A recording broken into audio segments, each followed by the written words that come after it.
Morning, everybody. Richard here.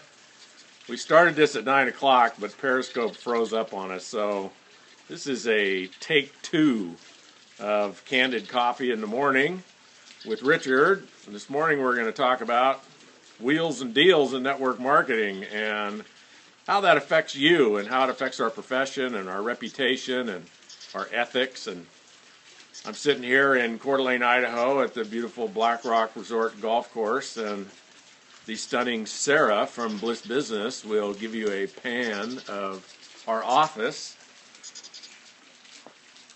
That's the 18th hole if anybody wants to play golf later.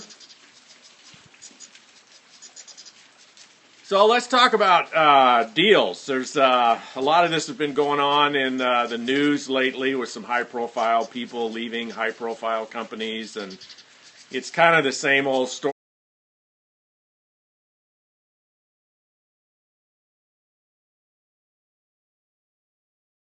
You know, some of the worst ones that you might see on Facebook are these stories about how I just spent the last 6 months touring the country, visiting every network marketing company, sitting down face to face with the owners, and asking them the tough questions. And after doing my due diligence in talking to 100 companies, I found home. I found the company.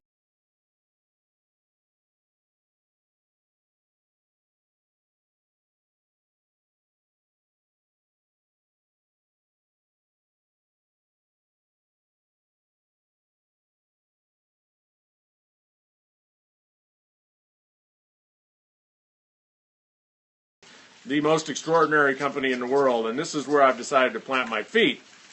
And then you watch Facebook, and over the next 2 or 3 months, they advance through every rank in the compensation plan, and I got a couple of brand new Mercedes in the parking lot, and you wonder, gosh, what's wrong with me, How come I've been working at this, for 2 or 3 or 4 years, and I don't have that kind of success? Well, what you don't see is behind the scenes, and some of the questions that you guys sent in that you want to ask about is, do people get paid to do this? And is it illegal to get paid to go from one company to another? And how does it impact our reputation as a profession? So we're going to talk about a couple of those things. And if you have questions, post them on the chat. And my beautiful team here will post them on this board, and I'll tackle them.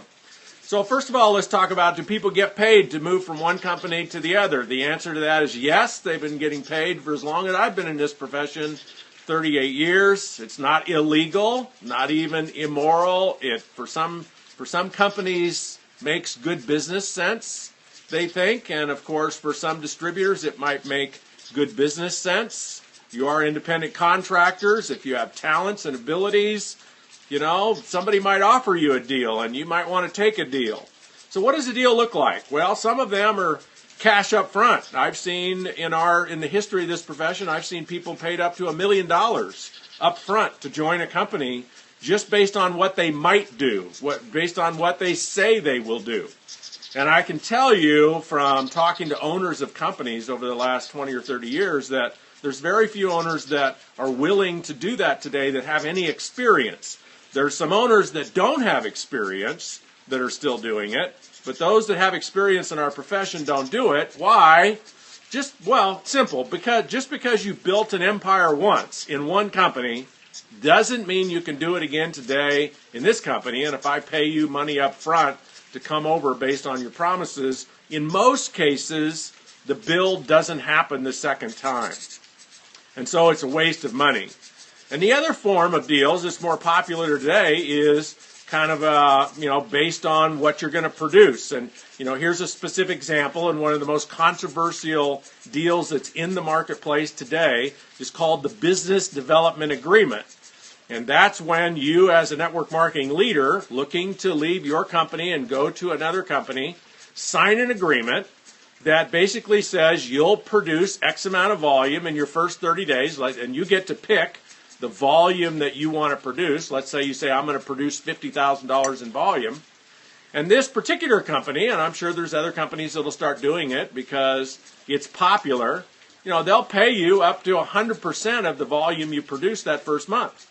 And then the second month, if you want to get paid that same amount of money, you just have to produce that plus 50%. And the third month, that plus another 50%. And this goes on for 6 months. And it gives you, the leader in the business, a way to leave perhaps a $20,000 a month income and join a new company and earn $20,000 a month right out of the box. So let's cover some specifics about it. Is this business development agreement, are deals of this kind or any kind where a leader gets paid to move from one company to another illegal? No, they're not.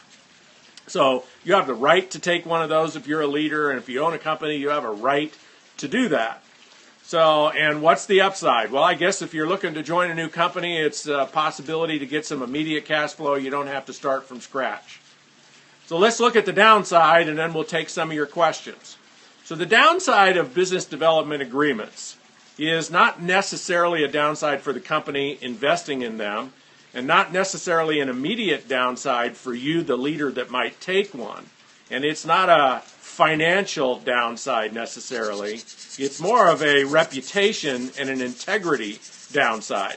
So some of the people that have come to me and said, you know, I've been offered this agreement, have asked me, should I take it? And, you know, here's some of the questions I asked them in response to that. I said, well, if you take a business development agreement and you're joining this new company and you're guaranteed to earn $20,000 your first month if you produce X amount of volume, are you going to tell the people that you're recruiting into this new company that you're getting paid $20,000 your first month? Something for you to think about. Of course, the answer that I got almost from all of them was, well, no. That's my private business. I wouldn't tell anybody I was getting paid $20,000. Okay, so you're joining the company because you're getting paid $20,000, and you want everybody else to join the company, and they're not getting paid $20,000, and you don't want them to know you're getting paid $20,000. So if that fits with your values, then you probably just joined a company that matches your core values. And there are a lot of network marketing companies out there that, you know, integrity doesn't matter, transparency doesn't matter. Secrets are the code of operation, as opposed to, you know what, let's just put it all on the table and let truth be the most important thing. So, you know, that's some of the downside. Probably the biggest downside of the business development agreements is the transparency. I'm not against them as long as everybody knows that they're going on. As long as when you get on Facebook and you're moving from one company to another, what you say is, the reason I'm moving from company A to company B is they're paying me $20,000 to do it and nobody else paid me that much. Then I think BDAs are just great. And so let's see, do you have any questions, specific questions that we can get to on this that come up for any of you? Well, we have our Candid Coffee.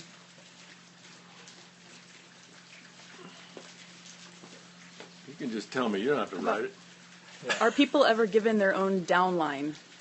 Given a downline. Yeah, especially in a binaries. Binaries, there's always a leg that nobody's getting paid on. And so binaries are used as currency in network marketing. So if I own a network marketing company and, you know, I've got legs coming off the company, I might have a leg over here that nobody's getting paid on, because in binaries, you generally get paid on the lesser leg, the one that produces the least amount of volume, and the one that produces the most amount of volume, you don't get paid on.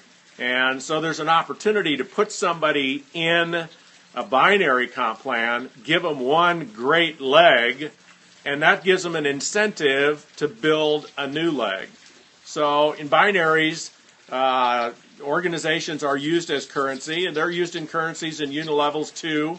If the company happens to have one that's leaderless, like there's no real leader between that downline and the company might choose to put a leader above that downline. And sometimes that's in everybody's best interest. You know, the downline gets new leadership, and the new leader gets an immediate income. Good question. Do they expect you to bring your current team? Yeah, so that's a great question, and here's the biggest cultural downside of any kind of a deal where a leader gets paid to join a new company. Now, I can tell you this. This is 38 years worth of wisdom, experience, and truth.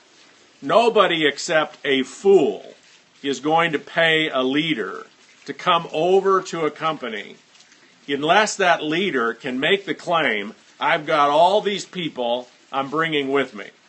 If you find a network marketing leader, for example, that hasn't built anything in 10 years, doesn't have any kind of following, doesn't have an existing group, but has a resume of, 10 years ago I built a big group, nobody's going to pay a leader like that to join a company.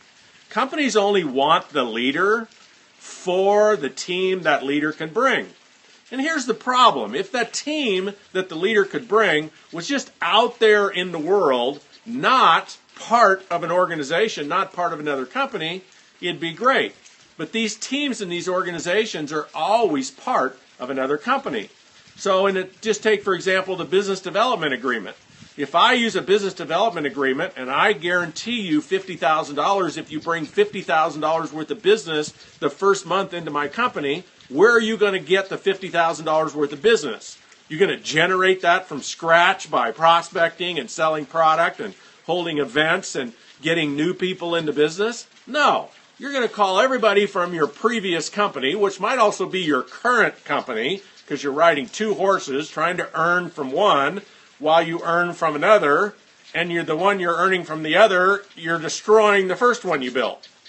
So all of these financial incentives to move from one company to another, the biggest problem besides transparency is they are incentives for a leader to go raid not only their downline from the company they're coming from, but everybody else's downline in that company, because the leader probably had a high profile. So, look at this from an owner's point of view. If you're a top leader in my company, I probably have paraded you on stage. I've probably sent you on exotic vacations.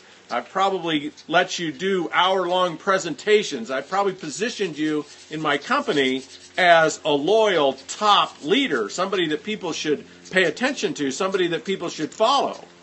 And then you decide to go to another company and you use that political capital, that credibility that I supported in creating for you to raid my company.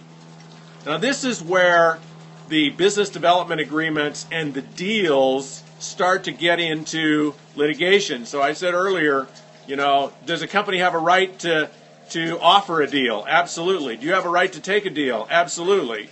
Guess what else is absolutely? As the company that's being raided, I have the right to sue you. You as the leader and you as the company that offered the business development agreement. And there's plenty of case law precedent that is on my side to sue you as a company owner. So when you take one of these deals, or you see somebody take one of these deals, they're putting your family in jeopardy, because the legal cost of this kind of litigation can be in the hundreds of thousands of dollars, and the judgments can be in the millions of dollars. And this is a subject that the Direct Selling Association, I'm a senior member of the Ethics Committee on the Direct Selling Association. This is a subject that we're in deep study on. There's a lot of factors, a lot of considerations we need to pay attention to, but it's something that we're currently talking about as to whether or not these business development agreements are going to stand for Direct Selling Association members. And as that develops, we'll update you on it. Got another question? Would you, as a company owner, offer this to an outside leader? I would not. I've done it twice in my 30 years as a company owner, and both times it cost me way more than I paid the leader. I've never actually paid a leader to come over. I've just created incentives, like if you come over and you build. The two leaders that I've done this with were not in a previous company, had not been in 3 years. So I didn't incentivize them to raid a company. I just incentivized them to build. And they also did a lot of consulting and a lot of training for the entire company. But the essence of it is I provided a distributor with a different compensation opportunity than the rest of the field had, and it was a secret. And that all came back to haunt me tenfold. What that leader brought in the 18 months that they were here, they took tenfold when they went to the next company. And they were at the next company for 3 years before they took that entire company to another company. So I would not do it. only because I have the experience that it's just a bad deal all the way around. Anything else? Okay, we're going to wrap this up unless somebody's got a question. And do you know anything about bait and switch deals?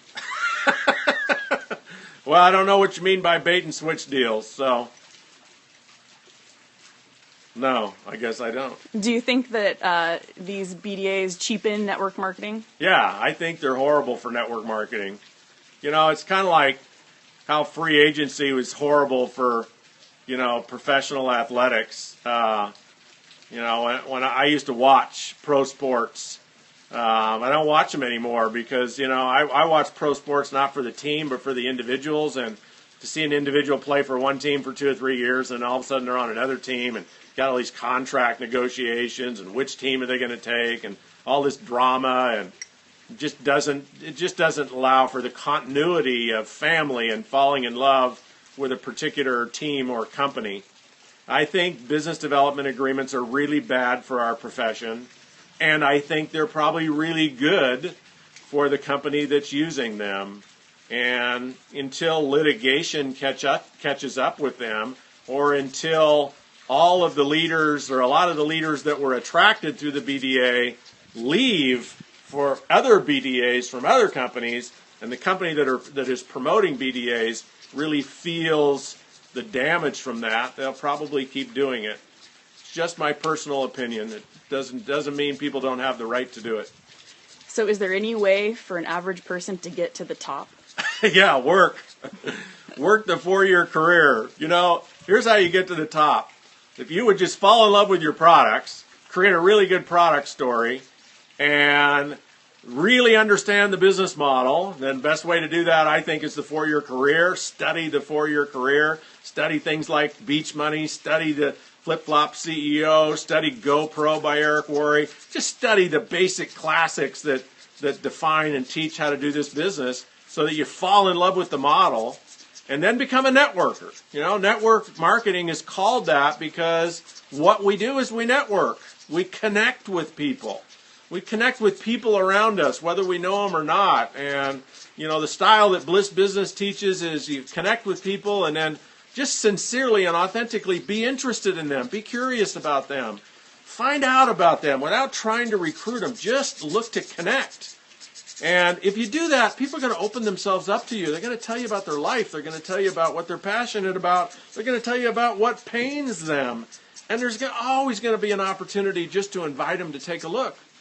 And if you just connect with people and be curious about people and look for an authentic opportunity to sincerely just invite them to take a look, if you just did that one time a day, have an actual conversation, at the end of a year you'd have 365 people in your pipeline. You probably would have enrolled 20 or 30 of them. The rest of them, if you treat them the way we teach you to treat them in Bliss Business, are going to be the best prospects you'd ever hope to have in year 2. Because they've already heard from you and you treated them right. And you just keep that up, one a day for 2 years. 5 years from now, you're going to be making 6 figures. You stick with the same company. You do find a company that matches your values with products that you absolutely love. You just connect with one person a day. Personally sponsor 20 or 30, 40 a year for 2 years, then fan the fire for another 2 years. Year 5, 6 figures or a lot more. That's how you get to the top. Hey, thanks for watching our Periscope. Catch you next time. Candid Coffee.